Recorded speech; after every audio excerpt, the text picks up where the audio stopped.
The message arrived on a quiet Tuesday morning at the United Earth Embassy. It pulsed on the main screen with a soft blue glow, bearing the seal of the Galactic Olympic Committee. Inside the grand meeting hall, 30 representatives from Earth's nations sat in stunned silence as they read the invitation that would change humanity's place in the galaxy. After careful consideration, Ambassador James Wilson read aloud, his voice echoing in the chamber, "The Galactic Olympic Committee extends an invitation to Earth to participate in the 847th Galactic Olympics." He paused, adjusting his glasses. "This marks the first invitation to Earth since our joining the galactic community 50 years ago." The room erupted in excited whispers, but they died down quickly as Wilson raised his hand. "There's more," he said, his expression turning serious. "According to the rules, as new participants, we must compete in all events. All of them." Director Robert Thompson from the Earth Sports Federation stood up, his face red with anger. "That's ridiculous. Every other species only competes in events suited to their biology. The Blue Giants only do strength events. The Float Mines only do mental competitions. They can't force us to do everything." "Actually, they can," Wilson replied, dropping the tablet on the table. "It's in the founding charter. New species must prove their worth across all categories." In the back of the room, Tom Reed sat quietly, taking everything in. At 42, he wasn't the youngest or strongest athlete on Earth, but his unique background made him different.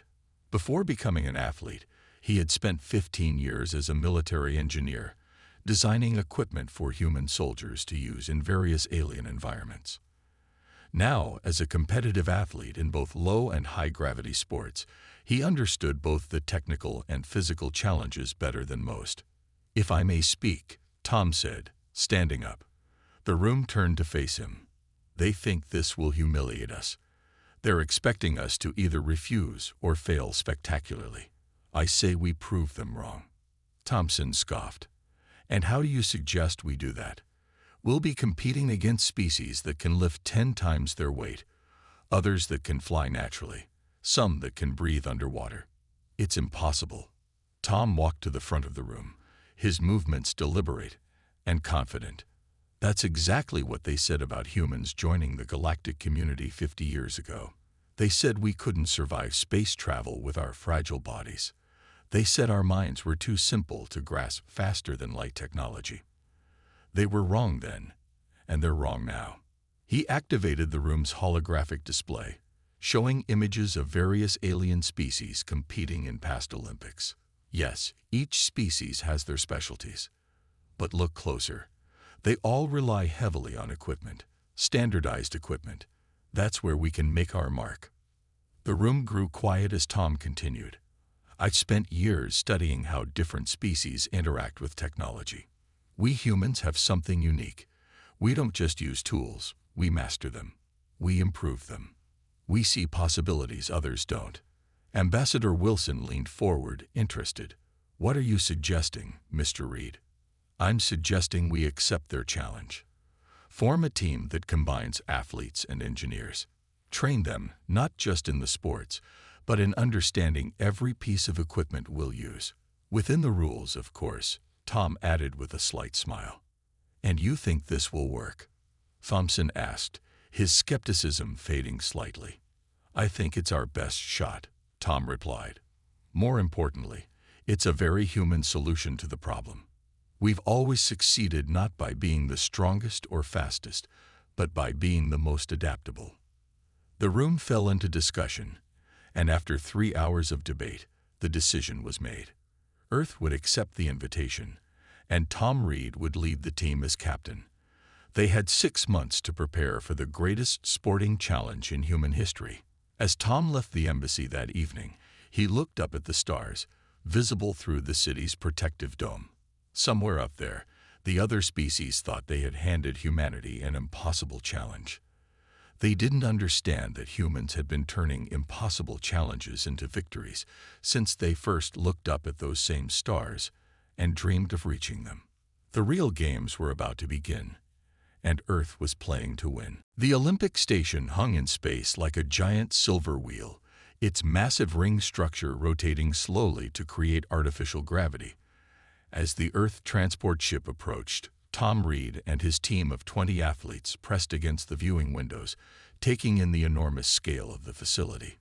"It's bigger than all of Earth's space stations combined," whispered Mike, one of the younger athletes on the team. The station's surface gleamed with lights of every color, representing the 100 different species that would compete in the games. Their ship docked with a gentle thud, and as the airlock cycled, Tom gathered his team. "Remember," he said, "keep your eyes open and your tablets recording. Everything we see could be important." The team nodded, patting the hidden sensors in their official Earth uniforms. The welcome they received was anything but warm. As they walked through the main corridor, various alien species turned to stare. Some made no effort to hide their dismissive gestures or mocking sounds. The blue giants, towering 3 meters tall with their silvery skin, particularly stood out as they pointed and laughed at the human team. "Look at the Deathworlders," one blue giant said loudly in Galactic standard, not bothering to lower his voice. "They'll break their fragile bones in the first event." Tom kept his face neutral, but his hand tightened on his equipment bag. Earth's classification as a death world, a planet with supposedly harsh conditions, had always been used to look down on humans. Now it would be used against them in the games. The team was led to their assigned quarters, notably smaller than those given to other species. As they unpacked, Linda, their anti-gravity specialist, called everyone over to her tablet. "You need to see this," she said, bringing up the equipment specifications for the games. Tom leaned in, his eyes narrowing as he read. "Just as we suspected," he said. "All equipment is standardized for optimal use by Class 3 biology species." He looked around at his team. "We're Class 7. That means everything from the exercise machines to the competition gear is designed for species stronger and larger than us," Linda explained to the others. "Even the handholds on the anti-grav courses are spaced for beings with longer limbs." The team's mood darkened, but Tom wasn't finished. He pulled out his own tablet, showing the 3-dimensional model of the station. "Notice anything interesting about our location?" The team studied the map. Mike was the first to spot it. "We're in the high-gravity section of the ring," he said. "The artificial gravity here is 1.3 times Earth normal." Tom nodded. "They've placed us in conditions that will tire us out faster, while the low-gravity species are housed in the station's lighter sections." He smiled, but it wasn't a happy expression. "They're not even trying to hide the fact that they're working against us." As if to prove his point, a station official appeared at their door, a tall, thin being with translucent skin. "Your team's equipment inspection and calibration is scheduled for tomorrow at 600 station time," it announced. "Any equipment found to be non-standard will be confiscated." After the official left, the team gathered around Tom. "They're going to take our modified gear, aren't they?" Linda asked. "They can try," Tom replied, opening one of the special cases they'd brought. Inside was what appeared to be standard competition equipment, but they won't find anything obviously wrong with our gear. "Remember, we're not here to break their rules." He ran his hand along a seemingly normal anti-grav suit. "We're here to use their rules better than they do." As the team began unpacking their carefully designed equipment, the station's announcement system came alive, broadcasting the arrival of more teams. Through their window, they could see ships from across the galaxy docking, bringing the best athletes from 100 worlds. The humans worked in focused silence, preparing for the equipment inspection. They might be seen as the underdogs, the primitive Deathworlders who didn't belong, but they had something no other team had: the unique human ability to adapt, improvise, and overcome. The real challenge wasn't just competing in the games, it was showing the galaxy that humanity belonged among the stars. Tomorrow, the first battle would begin at the equipment inspection, and Earth's team was ready to surprise everyone. The first day of competition started exactly as their opponents had hoped, with human failure. In the opening event, anti-gravity gymnastics, Linda floated in the center of the massive arena, her movements jerky and uncontrolled. The standardized anti-grav suit, which had passed inspection just hours earlier, wasn't responding properly to her commands. From the human team's section, Tom watched through narrowed eyes as Linda struggled. He had checked that suit personally. Something was very wrong. The massive screens overhead showed Linda's score dropping lower and lower as she failed to complete even basic maneuvers. "Look at her left stabilizer," Mike whispered, pointing at his tablet's detailed scan. "The power output is fluctuating. That's not a malfunction. That's deliberate interference." In the stands, the Blue Giants were laughing openly now. Their champion had performed earlier, executing perfect spins and rolls that seemed impossible for their massive size. Yet somehow, the human athlete couldn't even maintain a stable position. Linda finally finished her routine, her face red with embarrassment, as she floated back to the team area. The judges, a panel of various alien species, posted their scores without hesitation. Last place, the human section of the audience, mostly diplomatic staff and a few reporters, sat in stunned silence. "It wasn't your fault," Tom said quietly as Linda joined them, still shaking. "We've got proof of tampering. We should file a protest." But Linda grabbed his arm, her expression fierce. "No," she said. "That's what they want. They want us to complain, to look weak. I say we keep watching and learning." The day continued, and with each event, the pattern became clearer. In the high-gravity weightlifting competition, the magnetic field suddenly intensified when it was Jack's turn, making his weights nearly impossible to lift. During the reactive barrier race, the force field seemed to solidify just a fraction more whenever a human runner approached them. "They're good at this," Tom muttered, reviewing the data their sensors had collected. "Every malfunction is just within the acceptable range of equipment variation. Nothing we can prove conclusively." The alien media was having a field day. Holographic headlines floated around the station. "Humans prove unready for galactic competition. Deathworlders fail to adapt. And Earth team shows primitive athletic ability." By evening, the human team gathered in their quarters, morale at its lowest point. They had competed in 6 events and finished last or nearly last in each one. The Blue Giants team captain had even made a public statement expressing sympathy for the primitive species attempting to compete beyond their capabilities. But Tom wasn't focused on the insults. He stood at the room's center, surrounded by floating holographic displays showing data from every event.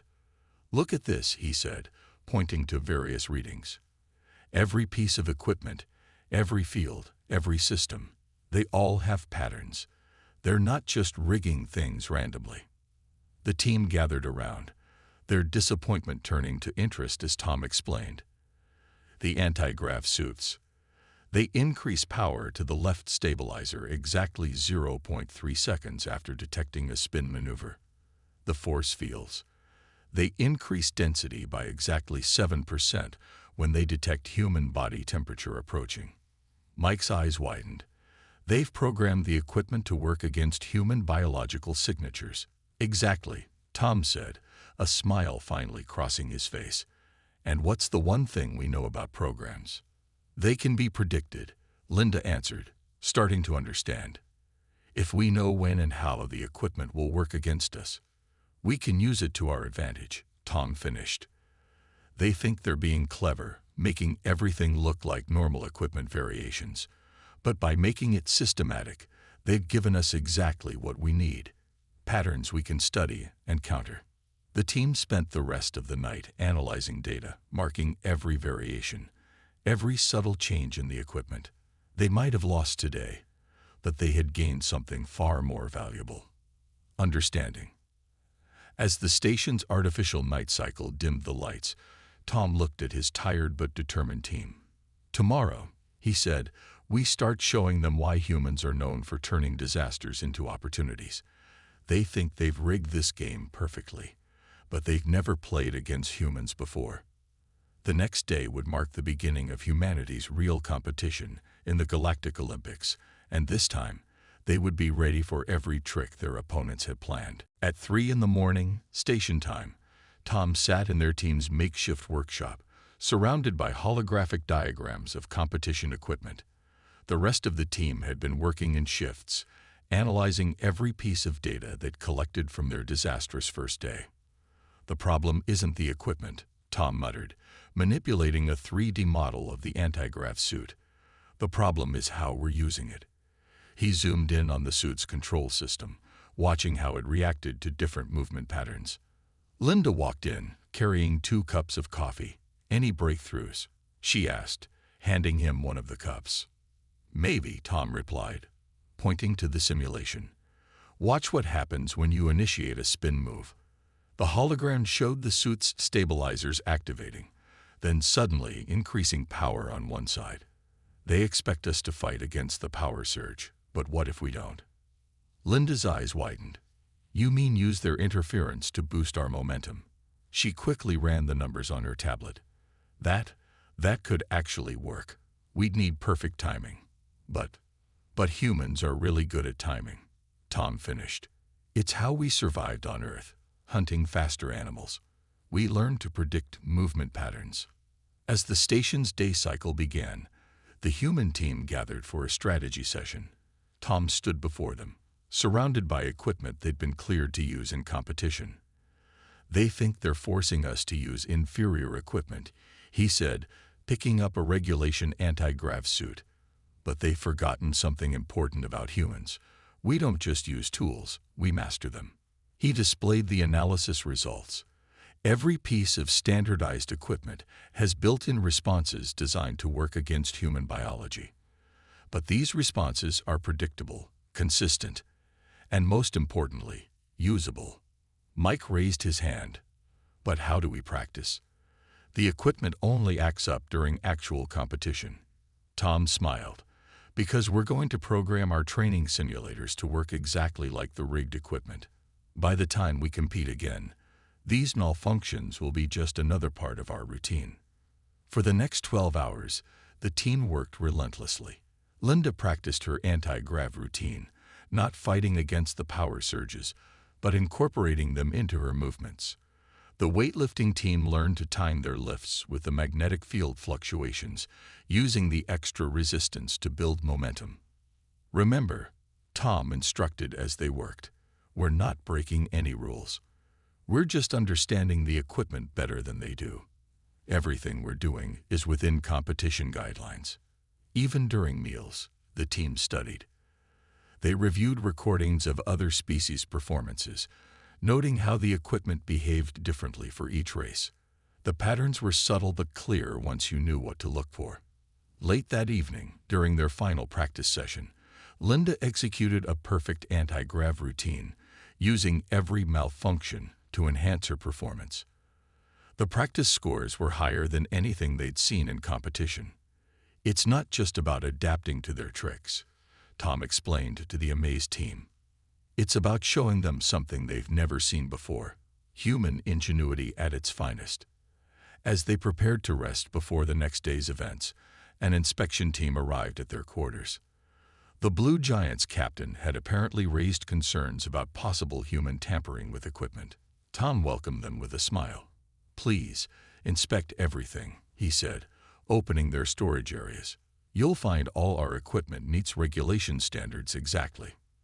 The inspectors spent 2 hours checking every piece of gear, every suit, every sensor. They left looking frustrated. Everything was perfectly within guidelines. They couldn't find a single violation because there weren't any to find. After they left, Mike turned to Tom. "They really don't understand what we're doing, do they?" "No," Tom replied, a hint of pride in his voice. "They think we have to cheat to compete with them. They don't realize that humans have spent our entire history learning to work with tools that weren't designed for us. We don't need to break their rules. We just need to be human." As the team settled in for the night, there was a new energy in the air. Tomorrow would be different. Tomorrow, they would show the galaxy what happens when you give humans a challenge and expect them to fail. The real competition was about to begin. The crowd fell silent as Linda took her position for the anti-gravity gymnastics event. After yesterday's embarrassing performance, No one expected much from the human competitor. The blue giants in the front row were already smirking, waiting for another failure. What they saw instead left them speechless. As Linda began her routine, the suit's stabilizers shifted unexpectedly, just as they had yesterday. But this time, instead of fighting against the power surge, Linda moved with it. She turned the sudden push into a perfect spiral, using the extra force to spin faster than any competitor had managed before. The judges leaned forward in their seats. According to their instruments, the equipment was functioning within normal parameters, yet the human was moving in ways they'd never seen. "Impossible," muttered the blue giant captain from the stands. "The suit must be malfunctioning." But it wasn't malfunctioning. Every time the system tried to throw Linda off balance, she incorporated the movement into her routine. Each interference became part of a dance that left the audience stunned. When she finished, even the alien judges couldn't deny the perfection of her performance. The scoreboard flashed. First place. In the human section, Tom allowed himself a small smile. "One down," he whispered. "Now for the hard part." The high-gravity marathon was considered the most grueling event in the games. Competitors had to run 30 kilometers in double Earth's gravity while wearing standardized environment suits. No human had ever completed such a race. As the runners lined up, Mike adjusted his suit's settings one last time. The team had spent hours analyzing how the suits restricted human movement patterns. Instead of fighting against the limitations, they'd practiced running in ways that used the suit's resistance to maintain momentum. The race started, and as expected, the blue giants took an early lead. Their massive bodies were built for high gravity.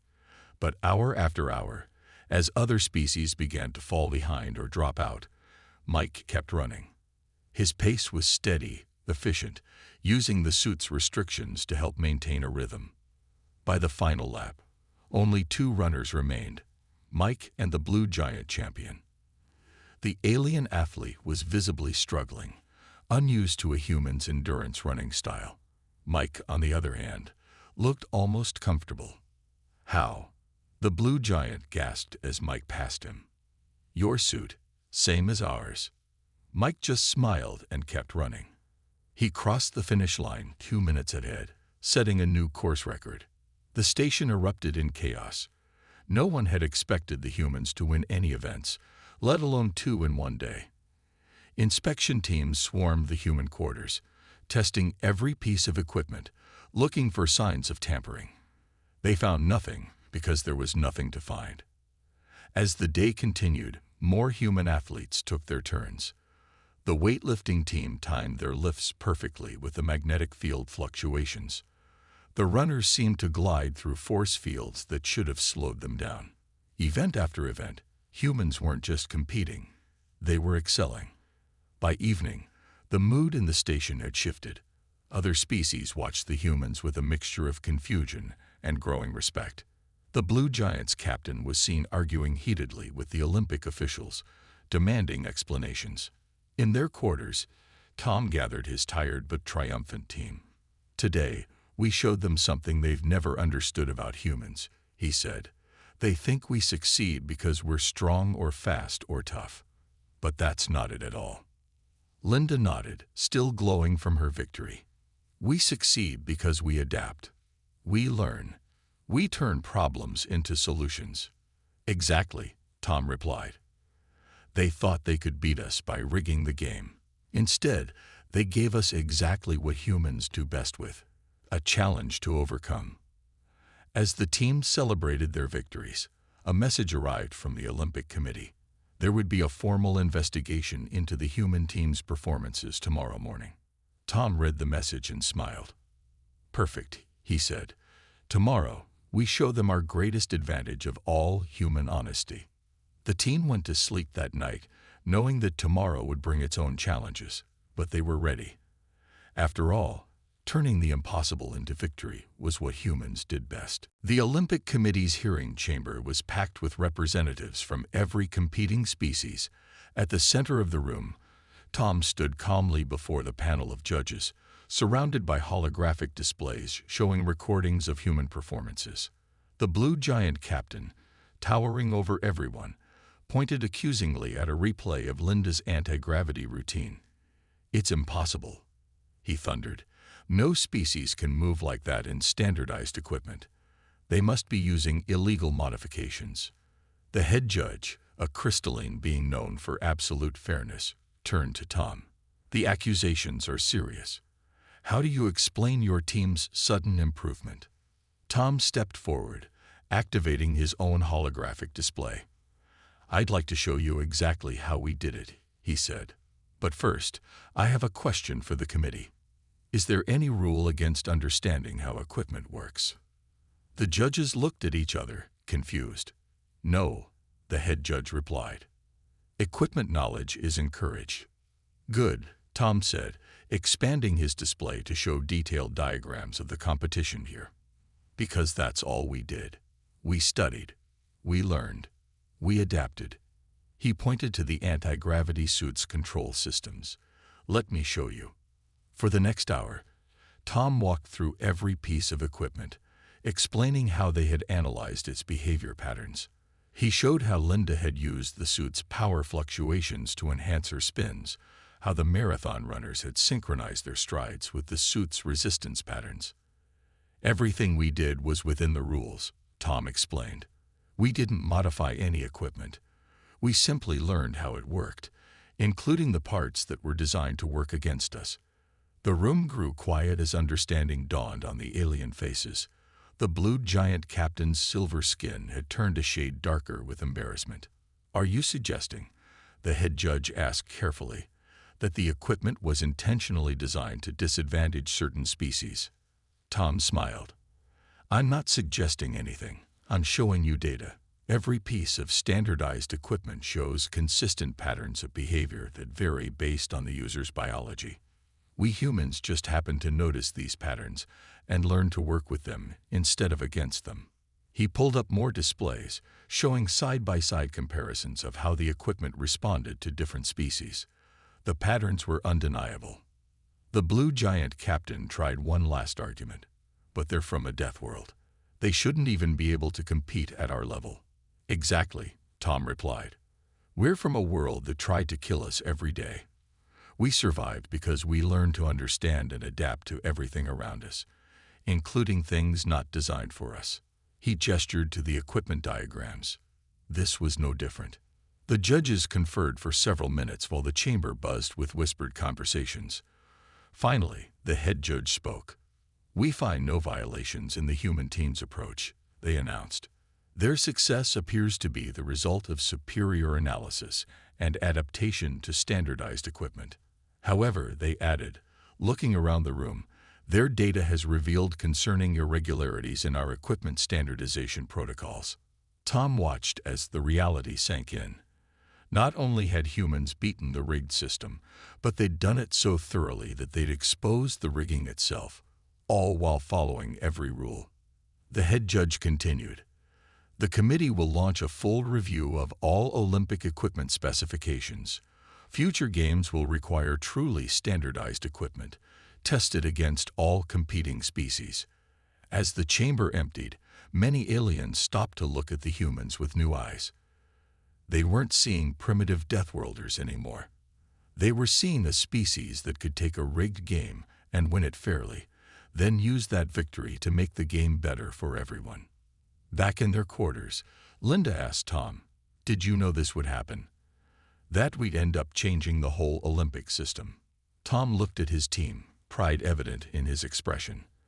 "I knew that once we proved we could win despite their tricks, we had two choices: keep the advantage to ourselves or push for real fairness. And humans, for all our competitive nature, have always fought hardest for fair play."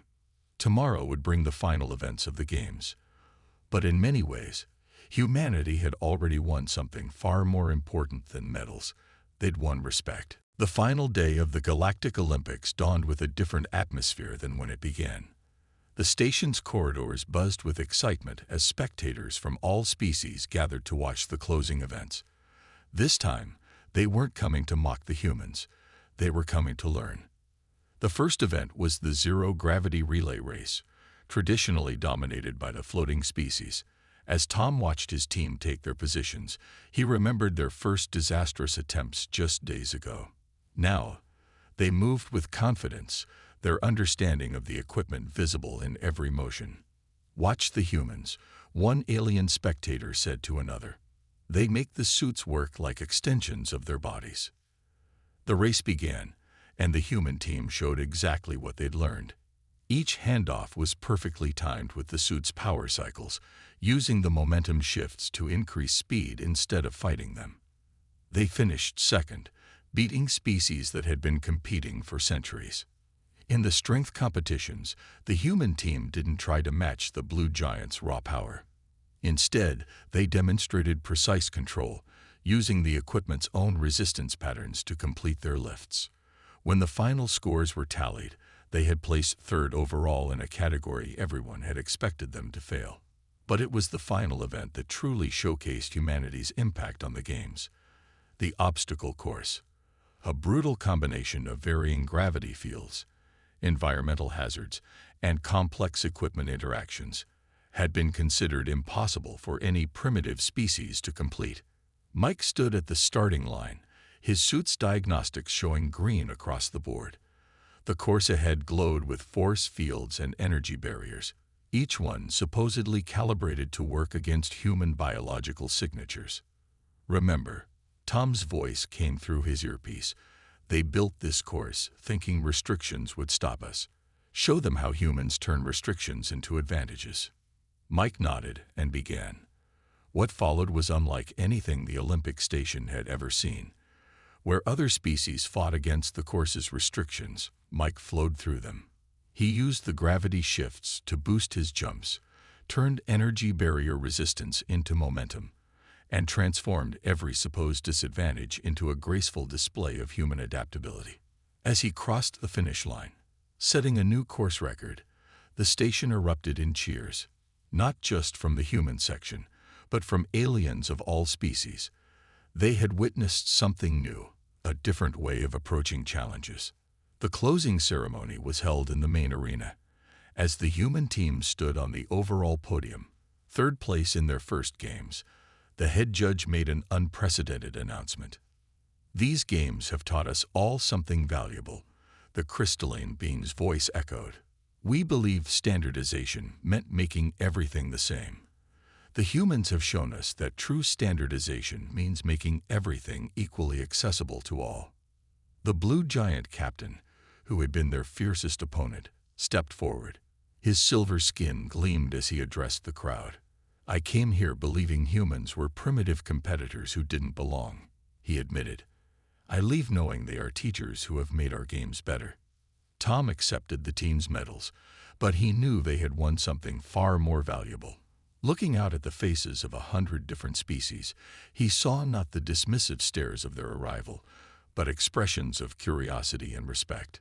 Back on their ship, preparing for the return to Earth, Linda found Tom in the observation lounge, watching the Olympic station grow smaller. "You know what the best part is," she said, sitting beside him.